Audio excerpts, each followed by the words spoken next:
Hello നമസ്കാരം. കാതോർക്കാമിന്റെ പുതിയ വീഡിയോയിലേക്ക് സ്വാഗതം. വീഡിയോ ഇഷ്ടമാവുകയാണെങ്കിൽ ചാനൽ സബ്സ്ക്രൈബ് ചെയ്യാനും വീഡിയോ ലൈക്ക് ചെയ്യാനും മറക്കരുത്. വീഡിയോയിലേക്ക് പോകാം.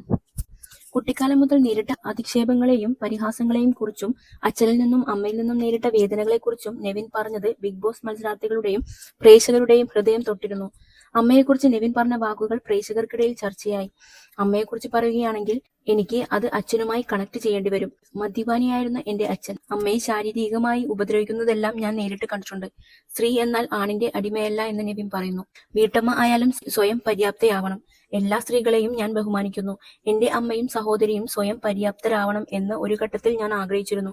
അമ്മ സിംഗപ്പൂർ പോയതോടെ എന്നെയും സഹോദരിയെയും നോക്കാൻ ആരുമില്ലാതായി. അമ്മ പോയതോടെ എനിക്ക് ഓഫനേജിൽ നിൽക്കേണ്ടി വന്നു. അന്ന് എനിക്ക് മനസ്സിലായി, നമ്മുടെ ലൈഫിൽ നമ്മൾ മാത്രമേ ഉള്ളൂ. എനിക്ക് അടുപ്പം കാണിക്കാൻ അറിയില്ല. കുട്ടിക്കാലത്ത് അച്ഛന്റെയും അമ്മയുടെയും കൂടെ കൂടുതൽ സമയം ചിലവിടാൻ പറ്റിയില്ല. അതുകൊണ്ട് സ്നേഹം പ്രകടിപ്പിക്കാൻ എനിക്ക് അറിയില്ല. ബിഗ് ബോസ് മത്സരാർത്ഥിയായ നെവിൻ പറയുന്നു.